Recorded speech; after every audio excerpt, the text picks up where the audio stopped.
Well, welcome back, folks. Linda Vorak is here, and yesterday, Golden Rain had their monthly meeting, their May meeting, which we brought to you live. We then showed it to you later on in the evening, and we'll bring it to you again tomorrow at 1:30, and then next week, next Wednesday at 6 p.m. Welcome. Sort of a long meeting, ran about, I believe our calculations were about 4 hours and 12 or 13 minutes, something like that. Well-attended meeting. And really, I think the main catalyst yesterday was, of course, looking at your master ad hoc committee of the Recreation Master Plan, which you had the meeting a few weeks ago where you presented it, and the board chose to go with, at the time there were 4 plans, you went with the third plan, but it still had to be approved. That was the first step, and yesterday was the next step. There'll be many more. Yes, absolutely. This does not end with just the concept. From now, for the next foreseeable future, we will be working on the planning and the details. You know, many yesterday were critical about the fact that we don't have the details in place. But had we had the details, then we would have been chastised for doing this without their input. So all we could do yesterday was go forward with the concept. Now we ask that the community be involved in the process of actually getting down to the details of the project. And although we have the concept that we will do certain things in certain areas, it's still up for negotiation and maybe some changing throughout this process. So nothing is carved in stone, but at least we have a direction, and we're moving forward instead of sitting back and doing nothing. Yeah, from what I saw at the meeting yesterday, a lot of talk was when people said, well, we haven't been hearing much about this. Well, in fact, it's been talked about for 6 years. For several years. Yes, in this past year, it really began to take hold and materialize, so to speak. But I know we televised 2 meetings. The first one, where the ideas were presented, was more of an overall view with the consulting firm. Right. And then you decided, let's have a second meeting here, because now we're going to get down to, we have basically 4 different levels of plans, so to speak. Right. And you went ahead, Larry Souza headed that, and very expertly said, here's what's in each plan. And it was, the way he said it, I thought, was very good in that meeting, in that he didn't get overly complicated. He sort of said, here's what it is, here's what each one pretty much has in it, they're working budgets for each. Let's choose one, and then we can move on to the next phase, which of course was yesterday's meeting of the approval. Right. Our next meeting for the Recreation Master Plan Ad Hoc Committee is May 15th. Okay. And we encourage people to come, because that's where we will start getting into the details. And we already know that the architect we had chosen for the Clubhouse 2 renovation is very good with planning. That's actually their #1 thing on their website. And so we're going to use them, because they have done their preliminary work with the city, and when they were getting ready for the Clubhouse 2 committee, they did a lot of groundwork. That $46,000 that we paid them was mostly for them getting information and putting that together and getting prepared for the work at Gate 12. Now they can use that as a base and start our planning process, which we must have before we actually get into architectural plans. And that planning process is going to be key to this whole program. Do you have any time frame from that beyond, obviously, the May 15th meeting? But if this moves forward as it progresses, let's say, do you have a time frame? Well, we'd like to have architectural plans by this date. Do you have any of that firm yet, or at least hopeful? All I can tell you is we would love to break ground in the fall of 2014. Okay. But none of that is set in stone. We want this process to be right, not quick. In other words, if it takes what it takes, and we will push it along. We will have the meetings we need to get it done. We're not going to stretch it out deliberately, but we definitely want this to be a well thought out plan. That's what we've done up to this point, and that's what we will continue to do. Okay, and when you talk about breaking ground, are you talking about from my understanding anyway, there's sort of two things you might be breaking ground on here. One is, of course, Clubhouse 2, meaning before breaking ground, you have to demo it, but also there's been talk about right outside our windows here, another facility. Now, yes. When you say breaking ground, do you hope that both of those happen around the same time, or they may be staggered? Absolutely. Okay. There's no reason why they can't. They're on different sites. They're what we really want to do at this point is take advantage of the interest rates where they are. Right, yeah. And if we put this out 5 or 10 years, you know, that goes away. So there is somewhat of an urgency in this from that perspective, but that perspective only.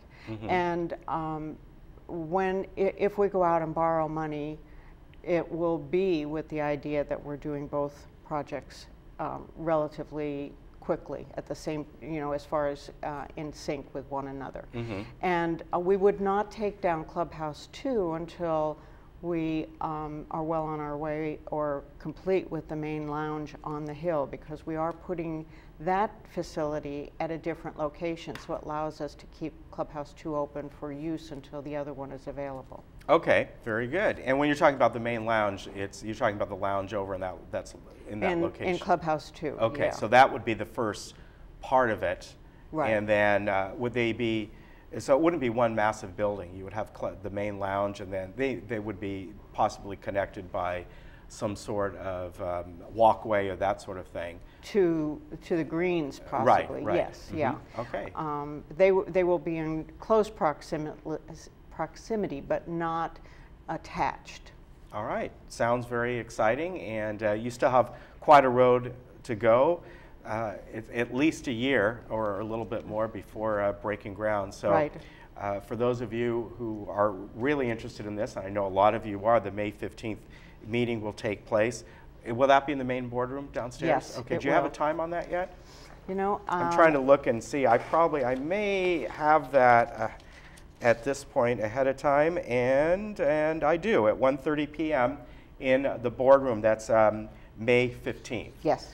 All right, so very good. Now, we're not glossing over the rest of the meeting, but that was, I would say, probably 2.5 hours of the meeting. Yes. The other things went fairly quickly. One of the items was the appropriation of funds for improvements for this building. Yes. And particularly one of the things you talk about, for those of you who've been over here recently, are, I think they're called bullards, am I right? Bollards. Bollards. Yes.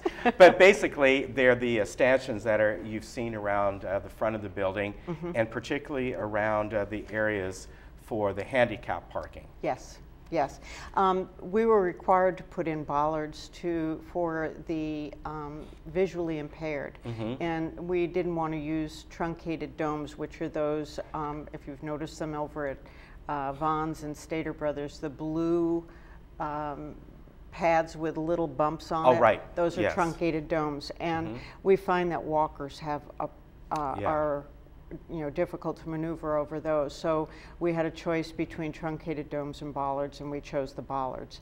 And we had planned on bollards anyway around the community center to prevent some of our residents from driving into the boardroom rather than walking, which we've had. We've had that quite a bit, yeah. Yes. And then we also had some additions because of ADA. We were required to put truncated domes at other areas in the center that actually are not contiguous with our building. They're considered pathways to our building. So we had to do that. That was, like I say, an ADA requirement. And then some of the additional funds were allocated for repairs that were discovered when they checked for leakage on where the second floor overhangs were. Right. Yeah. And that required a lot more repair work than had been initially anticipated. So it was more costly, obviously, than initially anticipated, but very much necessary. Yeah, and there was also, I believe you said, some trellises that are going to be coming down? Yes. All right. Is that due to wood the rot? dry rot. Yeah. Yeah, which certainly happens in this area, doesn't it? Absolutely. All right, so again, the Recreation Master Plan Ad Hoc Committee will meet May 15th at 1:30 in the boardroom. And is there any other points you'd like to touch on for the meeting? Since that was the main bulk of it. That was. Everything else, I commented to somebody that almost all the other committees prior to the Recreation Master Plan went in about 10 minutes, and the ones afterwards went in about 10 minutes, yes, if I recall right. So that was really the bulk of the meeting. And I think one of the things that impressed me anyway was that there were many people at that meeting who got up and said, you know, when I came here today, I just either didn't feel I had the information, or I wasn't sure if I wanted to see this plan come through. But you folks presented another slide presentation, and when these people that came up, a lot of them said, now that I've seen this again, I'm convinced. You know, you're taking the steps necessary, you're taking it slow. This is a huge project. You've looked at it from every angle, and you're going to look at it from you know, 25 more angles. Exactly. You know, prior to that meeting, there were a number of emails that went out that were had misinformation, incomplete information, and people were basing their decisions on that. And that's why we felt it was so important that we address the entire project in an easy presentation with all of the facts and giving a history of what really went into this plan. This is not a fly-by-night kind of thing. No, it's not. In fact, it predated my my entrance into the community. I mean, that's how long this has been going on. So this is something that many different boards have looked at over the years and moved forward slowly but surely. And so this is really the culmination of lots of work by many people. Yeah, well, I remember when I first started working here, which was something like 12 years ago, I was hearing about it back then. There were certain plans that had come and gone, and so this has been going on for a long time in some form of another. And as was stated yesterday, that with the interest rates this low, and all the items sort of gelling, coming together, that the board felt this is the perfect time to move this forward. We're calling it a perfect storm. Yeah. We have low interest rates, competitive construction rates. We have a cash flow that we haven't had since 1987, and we have the expertise and the desire.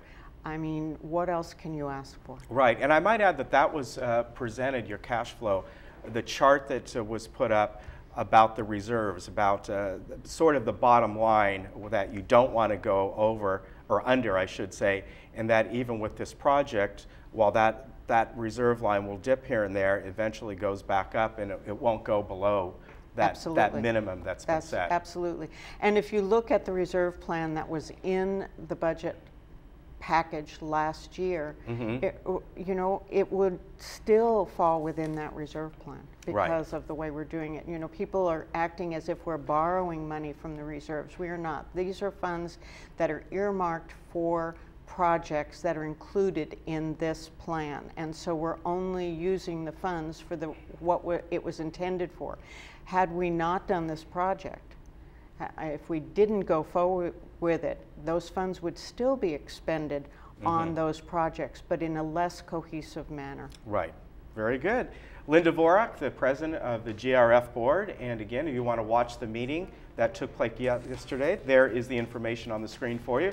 We'll replay tomorrow at 1:30 p.m., then on May 15th, which is a Wednesday, at 6 p.m., and it ran 4 hours and 13 minutes, give or take, oh, I don't know, 30 seconds or so, but that's about what it was. Lynn, thank you very much for coming on, and we'll see you again. Have a good day. You too. Folks, we'll be right back, and we'll hear about the South Orange County Community College District.